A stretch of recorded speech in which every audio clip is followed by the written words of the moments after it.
प्रदेश विशेषमा आज हामीसँग हुनेछन् बागमतीका मुख्यमन्त्री पौडेल विरुद्धको अविश्वास प्रस्ताव प्रदेशसभामा पेश। विकल्पमा दाहाल खेमाले साक्यलाई अघि सार्यो। बाँकेमा गुप्तचर मारिएको घटनामा प्रहरीले दोषी पत्ता लगाउन सकेन। प्रहरीदेखि गुप्तचर निकायसम्म सुरागविहीन।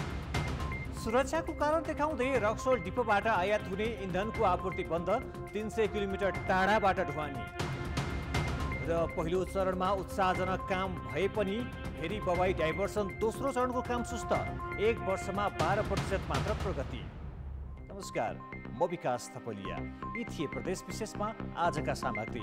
यसबाहेक हामीसँग महेन्द्रनगरका भलिबल खेलाडीहरू बारेको सामग्री रहनेछ।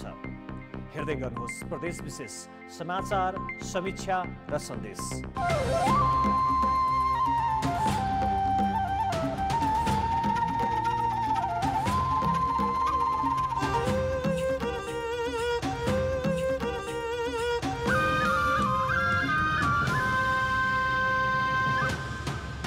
प्रदेश विशेष presented by Asian Paints। Bagmati प्रदेशका मुख्यमन्त्री डोरमणि पौडेल विरुद्ध सत्तारूढ दल नेकपाको दाहाल समूहले दर्ता गरेको अविश्वासको प्रस्ताव शुक्रबार बसेको प्रदेशसभाको बैठकमा टेबल भएको छ।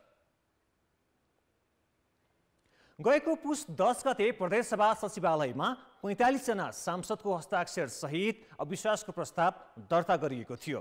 संसदीय परम्परा अनुसार प्रदेशसभाको बैठकमा हस्ताक्षरकर्ता मध्ये सिट रोलमा 1 नम्बरमा हस्ताक्षर गरेका प्रदेशसभा सदस्य अरुण नेपाललाई मुख्यमन्त्री विरुद्धको अविश्वासको प्रस्ताव संसद समक्ष राख्न सभामुख सानुकुमार श्रेष्ठले अनुमति दिएका थिए। सांसद नेपालले मुख्यमन्त्री विरुद्ध अविश्वासको प्रस्ताव टेबल गरे लगत्तै सभामुख श्रेष्ठले अविश्वासको प्रस्तावमाथि माघ 19 गते छलफल हुने गरी बैठक स्थगित गरेका छन्। मुख्यमन्त्री पौडेल विरुद्ध अविश्वासको प्रस्ताव राखेको दाहाल समूहले मुख्यमन्त्रीका रूपमा नेकपाकै नेता अष्टलक्ष्मी साक्यलाई अघि सारेको छ। अविश्वास प्रस्तावको मत विभाजन सम्बन्धी कार्यविधि मस्यौदा समितिले कार्यविधि बनाएर बुझाइसकेको छ। यसअघि बिहिबार बसेको कार्यव्यवस्था परामर्श समितिको बैठकमा राजनैतिक दलले प्रदेशसभाको बैठक अविलम्ब राख्न दबाब दिएपछि बागमती प्रदेशका सभामुख सानुकुमार श्रेष्ठले शुक्रबारको लागि बैठक बोलाएका हुन्। माघ 7 गते बोलाइएको हिउँदे अधिवेशनको पहिलो दिन दलका नेताहरूले बोल्ने क्रम सकिएसँगै सभामुख श्रेष्ठले बैठक अनिश्चितकालको लागि स्थगित गरेका थिए। राष्ट्रिय अनुसन्धान जिल्ला कार्यालय बाँकेमा कार्यरत सहायक सूचक प्रवीण थापा मगरको हत्या रहस्यमय बन्दै गएको छ। नेपालगञ्ज बजार पश्चिम लग्दहवा गाउँ नजिकैको तोरीबारीमा माघ 2 गते बिहान प्रवीणको शव फेला परेको थियो। प्रहरीले अहिलेसम्म पनि हत्यारा पत्ता लगाउन सकेको छैन। प्रधानमन्त्री कार्यालय माताहातको राष्ट्रिय अनुसन्धान विभाग आफ्नै कर्मचारी प्रवीण थापाको हत्यारा र हत्याको कारण पत्ता लगाउन असफल त देखिएको छ नै, नेपाल प्रहरी समेत उस्तै अवस्थामा छ। आशंकाको भरमा केहीलाई नियन्त्रणमा लिने बाहेक घटनाको दोषी पत्ता लगाउन प्रहरी सफल भएको छैन। गम्भीर रूपले अनुसन्धान र विभिन्न तौर-तरिकाबाट अनुसन्धानलाई अगाडि नै बढाइरहेका छौँ।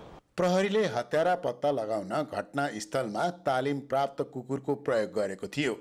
यसबाहेक सबै कोणबाट खोजी तथा अनुसन्धान पनि भइरहेको प्रहरीको भनाइ छ। तर हत्यामा को संलग्न थिए, हत्याको कारण के हो भन्न सकिने भरपर्दो आधार प्रमाण अझै फेला नपरेको जनाएको छ। जबकि पक्राउ परेका मध्ये 1 जनाले हत्यामा आफू संलग्न भएको स्वीकारेका छन्। अपराध योजना र अपराधी पत्ता लगाउने देशकै सबैभन्दा ठूलो र भरपर्दो मानिने राष्ट्रिय अनुसन्धान विभागकै कर्मचारीको हत्यारा पत्ता नलाग्नु र प्रहरी पनि यसबारे खुलेर बोल्न नचाहनुले घटनालाई रहस्यमय तुल्याएको हो। अनुसन्धानकै क्रममा छौँ। अब अनुसन्धान गर्ने क्रममा अब त्यो घटना सम्बन्धी पछि सफल भएपछि यहाँलाई हामी जानकारी गराउँछौँ। घटनास्थलको अवस्था हेर्दा नेपालगञ्ज उपमहानगरपालिका 18 कारकाँदोका 27 वर्षीय प्रवीणलाई योजनाबद्ध रूपमा बोलाएर लखेटी हत्या गरेको हुन सक्ने प्रहरी स्रोतकै दाबी छ। उनको मोटरसाइकल घटनास्थलभन्दा करिब 700 मिटर उत्तर बगैँचामा स्ट्यान्ड लगाएर राखेको अवस्थामा फेला परेको थियो। यो घटनाले 5 महिनामा 500 फरार अभियुक्त पक्राउ गरेको बाँके प्रहरीसँगै राष्ट्रिय अनुसन्धान विभागको क्षमतामाथि नै प्रश्न खडा गरेको छ। कान्तिपुर समाचारका लागि क्यामेरामा रेजिना मल्लका साथ जे पाण्डे, नेपालगञ्ज, बाँके। प्रदेश विशेष presented by Asian Paints. ब्रेकपछि प्रदेश विशेषमा पुनः स्वागत छ। सुरक्षाको कारण देखाउँदै भारतीय आयल निगमले रक्सौल डिपोबाट नेपालमा आयात हुने इन्धनको आपूर्ति बन्द गरेको छ। पाइपलाइनबाट इन्धन आयात भइरहेको वर्तमान अवस्थामा रक्सौल डिपोले इन्धनको आपूर्ति बन्द गर्दा अब नेपाल आयल निगमका ट्याङ्करले 300 किलोमिटर टाढाबाट इन्धन ढुवानी गर्नुपर्ने भएको छ, जसका कारण लागत बढ्ने भएको छ। भारतको रक्सौल डिपोबाट दैनिक झण्डै 100 ट्याङ्कर इन्धन आयात गरिरहेको नेपाल आयल निगमलाई अब रक्सौल डिपोले इन्धन नदिने भएको छ। नेपाललाई इन्धन आपूर्ति गर्न भारतको रक्सौलमा भारतीय आयल निगमले राखेको डिपो वरिपरि पछिल्लो समय बसेको घना बस्ती र व्यस्त बजारका कारण त्यो ठाउँ नै असुरक्षित भएको भन्दै भारतीय आयल निगमले त्यहाँबाट डिपो सार्न लागेको र नेपालको आपूर्ति समेत बन्द गरेको हो। बस्ती धेरै भएको हुनाले यो चाहिँ अब तपाईँले तुरुन्त हटाउनुहोस् भनेर भारत सरकारबाट नै निर्देशन भए बमोजिम इन्डियन आयल कर्पोरेसनले हामीलाई पत्राचार गर्नुभयो। त्यसपछि हामीले पनि उहाँहरूसँग के भन्यो भने शर्त के भन्यो भने हामीले तपाईँले त्यसो भने पाइपलाइनबाट बढी तेल दिनुपर्छ, किनभने जुन रक्सौलबाट हाम्रो डिजेल उठ्थ्यो त्यो बराबर तपाईँले पाइपलाइनबाट हामीलाई डिजेल दिन सक्नुहुन्छ भनेपछि उहाँहरूले त्यही अनुसारले नै पटनामा 2टा पम्प थपेर अहिले हामी कहाँ पाइपलाइनबाट डिसेम्बर महिनामा मात्र 1 लाख केल तेल आयो। पहिला नेपालले गर्ने इन्धन आयातको मुख्य बिन्दु रहेको रक्सौल डिपोमा इन्धन लिन दिनहुँ सयौंको संख्यामा ट्याङ्करहरू ओहोरदोहोर गर्ने गरेका थिए। तर 1 वर्ष अघि मात्रै मोतिहारी रक्सौल अम्लेखगञ्ज पेट्रोलियम पाइपलाइन सञ्चालनमा आएसँगै नेपालका लागि आवश्यक डिजल पाइपबाटै आउने गरेको छ भने पेट्रोल र केही डिजल रक्सौलबाट आउने गरेको थियो। बारा र पर्साको दक्षिणी सीमातर्फको बजारलाई गरिने इन्धनको आपूर्ति सहज बनाउन त्यहाँ आवश्यक झण्डै 25 ट्याङ्कर पेट्रोल र 75 ट्याङ्कर डिजल रक्सौलबाट लोड हुँदै आएको थियो। रक्सौल डिपो बन्द गरिएपछि नेपालका लागि लोड हुने 75 ट्याङ्कर डिजल पनि अब पाइपबाटै अम्लेखगञ्ज आउने र 25 ट्याङ्कर पेट्रोल बरौनीबाट लोड गर्न दिने सहमति भइसकेकाले यसले नेपालमा इन्धनको आपूर्तिमा कुनै नकारात्मक प्रभाव नपार्ने आयल निगमका अधिकारी बताउँछन्। बरौनी भनेको ठुलो टर्मिनल पनि हो, त्यहाँबाट हामीलाई तेल चाहिँ उहाँहरूले चाहिँ तपाईँलाई 500 के 600 के जति चाहिन्छ हामी दिन सक्छौँ भनेर उहाँले भनेको कारणले गर्दाखेरि त्यस्तो अवस्था छ। रक्सौल डिपोबाट हुँदै आएको इन्धन आपूर्ति बन्द भएपछि त्यसले डिजलको आयातमा खासै प्रभाव नपारे पनि सीमा नजिक रहेको डिपोबाट सहजै नेपाल आउने गरेको पेट्रोलका लागि अब नेपाल आयल निगमका ट्याङ्करहरू झण्डै 300 किलोमिटर टाढा बरौनी पुग्नुपर्ने भएको छ। कान्तिपुर समाचारका लागि क्यामेरामा पङ्कज श्रेष्ठ र बारा सहकर्मी रमेश ठाकुरका साथ उपेन्द्र ठाकुर, वीरगञ्ज, पर्सा। कोरोना महामारीले गति लिन नसकेको राष्ट्रिय गौरवको भेरी बबई डाइभर्सन बहुउद्देश्यीय आयोजनाको दोस्रो चरणको काम सुस्त गतिमा छ। निर्माण कम्पनीले 1 वर्षमा बाँध र विद्युत गृहको काम अहिलेसम्म 12% मात्रै गरेको छ। पहिलो चरण अन्तर्गत सुरुङ मार्गको काम समय सीमा अगावै सकिएको भेरी बबई आयोजनाको दोस्रो चरणको बहाव फर्काउने बाँध अर्थात् कफर ड्याम र बबई स्थित विद्युत गृहको काम सुस्त बनेको छ। सुर्खेतको चिप्ले स्थित आयोजना स्थलमा camp, crusher plant, batching plant र सुरुङ फिनिसिङको काम अन्तिम चरणमा पुगेको छ भने बाँध र विद्युत गृहको काम सुरु भएको आयोजनाले जनाएको छ। चिप्लेमा 114 मिटर लामो र 14 मिटर अग्लो पुल सहितको 6वटा ढोका राखेर बाँध निर्माण हुनेछ। गएको चैत्यता कोरोना महामारीले काम हुन नसकेको आयोजना स्थलमा पानीको बहाव बढी हुने भएकाले वर्षायाममा काम हुँदैन भने हिउँदको 4 महिना मात्रै बाँधको काम हुन्छ। काम सुरु गरेको 1 वर्षमा निर्माण कम्पनीले करिब 12% मात्रै काम सकेको छ।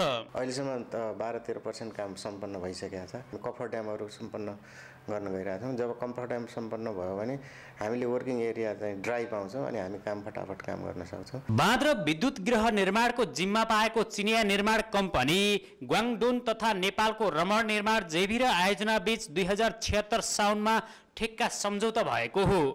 भेरी नदीको पानी स्थानीय चिप्लेबाट सुरुङ मार्ग हुँदै बबईमा खसालिनेछ। आयोजनाबाट लुम्बिनी प्रदेशको बाँके र बर्दियाको 52,000 हेक्टर क्षेत्रफल सिँचाइ र हात्तीखालमा 48 मेगावाट विद्युत उत्पादन गर्ने योजना छ।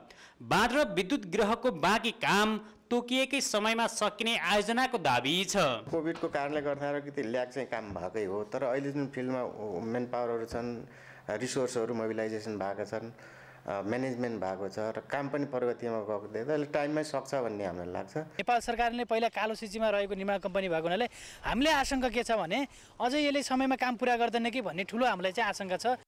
टनल बोरिङ मेसिन टिबिएमले 12.2 किलोमिटर सुरुङ खनेको आयोजनाको बाँध र विद्युत गृह सम्झौता मितिले अबको 3 वर्षमा काम सक्नुपर्नेछ।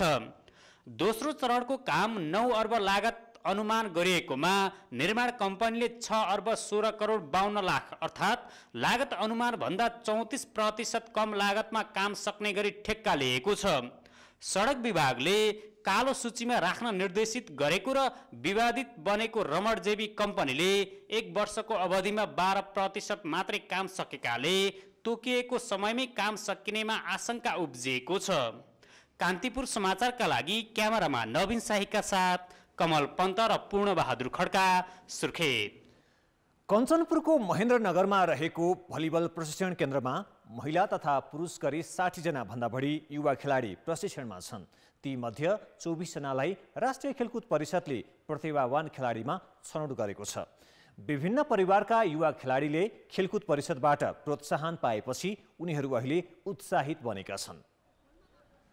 उफ्रँदा भलिबलको नेटभन्दा माथि सहजै आधा शरीर पुग्ने अग्लो कद भएका यी 16 वर्षीय युवा खेलाडी अर्जुन नेपाली हुन्। कञ्चनपुरको भीमदत्त नगरपालिका ऐरी बस्ने अर्जुन 6 फिट 4 इन्च अग्ला छन्। उनको यो अग्लो कदकै कारण प्रतिभावान खेलाडीमा पर्न सफल भए। नियमित भलिबल प्रशिक्षणमा रहेका अर्जुनको पारिवारिक अवस्था भने निकै कमजोर छ। खेलकुद परिषदबाट प्रोत्साहन पाएपछि उनी निकै उत्साहित बनेका छन्। घरको परिस्थिति कमजोर भएकाले पनि हामीलाई यहाँ खेल्ने अवसर मिले थिएन, तैपनि राष्ट्रिय खेलकुदले हामीलाई खेल्ने अवसर दिएकाले हामी देशका लागि के गर्छौँ भन्ने आशाले यहाँ खेल्न आएका हौँ। अर्जुन जस्तै अग्ला 18 वर्षका तेजनाथको पनि 6 फिट 3 इन्च उचाइ छ। 24 जना प्रतिभावान खेलाडीमा परेका उनी भविष्यमा भलिबलको राम्रो खेलाडी बन्ने अठोटका साथ निखारिँदैछन्। राष्ट्रिय खेलकुद परिषदले पनि हामीलाई सहयोग गरेको हुनाले हामीले अहिले यहाँ खेल्न पाइरहेका छौँ। अर्जुन र तेज मात्र होइन, बैतडीबाट उच्च शिक्षा अध्ययनका लागि महेन्द्रनगर आएकी भुवनेश्वरी चन्द र भागरथी विष्ट पनि महिला राष्ट्रिय टिममा खेल्ने सपना बोकेर बिहान बेलुका निरन्तर प्रशिक्षणमा छन्। सिनियर दिदीहरूले राम्रो नतिजा ल्याउँदै भएको अवस्था हुनाले हामी पनि केही गर्न सक्छौँ, ठुलो भएर अगाडि बढेर केही गर्न सक्छौँ भनेर हामी प्रशिक्षणमा आएको यहाँ। राम्रो टेक्निकहरू सिकिरहेका छौँ, त्यहाँबाट ठुलो प्लेयर बन्न सकिन्छ भन्ने आशा छ। पछिल्लो समय भलिबलप्रति बढ्दै गएको रुचिका कारण नयाँ खेलाडी उत्पादनमा सहज भएको छ। नेपाली भलिबलकै सबैभन्दा अग्ला युवा खेलाडी यहाँ प्रशिक्षणमा रहेको प्रशिक्षकको दाबी छ। हामीसँग अहिले नेपालकै अल्को खेलाडीहरू पनि फेला परेको छ। 14-15 वर्षको केटाहरू, 8 क्लास 9 क्लासमा पढ्ने वुमेन्सहरू, 5-11 को 5-10 को 12-13 वर्षकोहरू पनि धेरै परिरहेछ। र म पनि अब यो जहाँसुकै भयो भने यहाँ सुदूरपश्चिम मात्रै भन्ने होइन, कञ्चनपुर मात्रै भन्ने होइन, बाहिरको भयो भने म चाहिँ यो ट्यालेन्टहरूलाई खोजेर उनीहरूलाई नियमित प्रशिक्षणको लागि र सिस्टमेटिक प्रशिक्षणको लागि म कोसिस गरिरहेको छु। भलिबल प्रशिक्षण केन्द्रमा सहभागी 60 जना भन्दा बढी युवा खेलाडी मध्ये 12 जना महिला र 12 जना पुरुष प्रतिभावान खेलाडीमा परे। उनीहरूले प्रशिक्षण केन्द्रको छात्रावासमा 6 महिनासम्म बसेर प्रशिक्षण लिनेछन्। राष्ट्रिय खेलकुद परिषदले प्रोत्साहन स्वरूप मासिक प्रति खेलाडी 3000 रुपैयाँ उपलब्ध गराउनेछ। कान्तिपुर समाचारका लागि क्यामेरामा चिरायु थापाका साथ तेज सिंह मुस्कान, महेन्द्रनगर, कञ्चनपुर। प्रदेश विशेष प्रेजेन्टेड बाय एशियन पेन्ट्स। ब्रेकपछि पुनः स्वागत छ। अनावश्यक रूपमा राजनीति भएकाले शिक्षामा सुधार नआएको भन्दै स्याङ्जाको वालिङ नगरपालिकाले विद्यालय व्यवस्थापन समिति गठन गर्न नयाँ अभ्यास सुरु गरेको छ। नगरपालिकाले शुक्रबार नगरभित्र रहेका 72 वटा सामुदायिक विद्यालयमा एकैसाथ व्यवस्थापन समिति गठन गरेको हो। नगरपालिकाले एकै दिन एकैपटक एकै समयमा आधारभूत र माध्यमिक विद्यालय व्यवस्थापन समिति गठन गरेको हो। समितिमा एकता, एकरूपता, गराउन र स्वतन्त्र ढङ्गले समिति गठन गरी विद्यालयमा राजनीतिक हस्तक्षेप नहोस् भन्ने उद्देश्यले एकैपटक विद्यालय व्यवस्थापन समिति गठन गर्न यो अभ्यास सुरु गरिएको वालिङ नगरपालिकाले जनाएको छ। नगरपालिकाले 72 जना कर्मचारीलाई विद्यालय व्यवस्थापन समिति गठन गर्न अभिमुखीकरण तालिम दिएर सबै विद्यालयमा पठाएको छ। 3 वर्षको लागि हुने समितिमा 9 जना रहनेछन्। वालिङ नगरभित्र 16 वटा मावि, 8 निमावि र 48 प्रावि गरी 72 वटा सामुदायिक विद्यालय रहेका छन्। कोरोना महामारीले प्राय सबै क्षेत्रलाई असर गर्यो। अहिले बिस्तारै सबै क्षेत्रहरू गतिशील हुन लागे पनि सिनेमा हलहरू भने खुल्न सकेका थिएनन्। नयाँ चलचित्रहरू प्रदर्शनमा आउन थालेपछि पश्चिम नेपालका हलहरू खुल्न थालेका छन्। नयाँ चलचित्र प्रदर्शनमा आउँदा हर कोहीलाई सिनेमा हलमा गएर हेर्न मनपर्छ। तर यो गएको 10 महिना हलहरू बन्द भएकाले त्यो अवसर कसैले पाएन। अन्य विकल्प केही नभएकाले नयाँ चलचित्रहरू पनि प्रदर्शनमा आएनन्। माघ सुरु भएपछि पश्चिम नेपालमा रहेका सिनेमा हलहरू सञ्चालनमा ल्याइएको छ। नयाँ चलचित्रहरू पनि प्रदर्शनमा आउन थालेका छन्। लामो अन्तरालपछि हलमा आएर चलचित्र हेर्न पाउँदा दर्शकहरू उत्साहित देखिन्थे। आफूलाई मनमा लागेको फिल्महरू त्यो चाहिँ कहिले रिलिज हुन्छ भनेर मैले काउन्टरमा पनि सोधेँ होइन। उहाँहरूले चाहिँ ल यस्तो दिनमा म चाहिँ त्यो दिनको चाहिँ एकदम प्रतीक्षामा छु कि अब ती फिल्महरू चाहिँ कहिले रिलिज हुन्छ र त्यो बेला चाहिँ म सपरिवार हेर्न आउनेछु। घर परिवार श्रीमानसित बच्चासित आएर म हेरिरहन्थेँ। साथीहरूसँग पनि हामी आइरहन्थ्यौँ ग्रुप मिलाएर होइन। अनि अहिले 10 महिना लकडाउनमा बसेको बेलामा अहिले फर्स्टचोटि आउँदा त हामी यति ह्याप्पी छौँ। दर्शक नयाँ नयाँ चलचित्र हेर्न इच्छुक छन्। क्रमशः सिनेमा हलमा दर्शकको सङ्ख्या पनि बढिरहेकै छ। प्रदर्शनको प्रतीक्षामा थुप्रै चलचित्र छन्। सिलसिलाबद्ध तरिकाले रिलिज गर्दै गए चलचित्र उद्योग पुरानै लयमा फर्किन सक्ने हल सञ्चालकहरू बताउँछन्। जुन दर्शक हाम्रो हलमा आज छिर्नु भएको छ त्यो हिसाबले ग्राफ बढ्दो छ। ग्राफ बढ्दो भन्ने बित्तिकै त्यो त चाहिँ तपाईँको स्वतस्फूर्त तरिकाले त्यो ग्राहकहरू आएको सिनेमा हेर्न लालायत हुनुहुन्छ। युट्युबमा मात्रै सिनेमा हेर्दा कति दिन हेर्ने त। जुन हाम्रो सिनेमा हलमा जुन सराउन्ड साउन्डमा बसेर एटमोस साउन्डमा बसेर उहाँहरूले हेर्नुहुन्छ त्यो मजा त घर बसेर पाइँदैन नि त। त्यो हिसाबले डेफिनेटली आउनुहुन्छ। साभिकको पश्चिमाञ्चल विकास क्षेत्रका 16 जिल्लामा 56 वटा सिनेमा हलहरू सञ्चालनमा थिए। केही सञ्चालनमा आएका छन्। अधिकांश हलहरू मर्मत गर्नुपर्ने भएकाले सञ्चालनको तयारी भइरहेको छ। पुराना कर्मचारीहरू विस्थापित भएकाले नयाँ कर्मचारीको खोजीमा हल सञ्चालकहरू छन्। स्वास्थ्य सुरक्षाका मापदण्डहरू लागू गरेर हल सञ्चालनमा ल्याइएको छ। कान्तिपुर समाचारका लागि भुवन पाण्डे, भैरहवा, रूपन्देही। प्रदेश विशेष आजको लागि यति नै। प्रदेश समाचारहरूको साथमा भोलि फेरि आउने नै छौँ। कान्तिपुर टेलिभिजन हेर्दै गर्नुहोला। नमस्ते।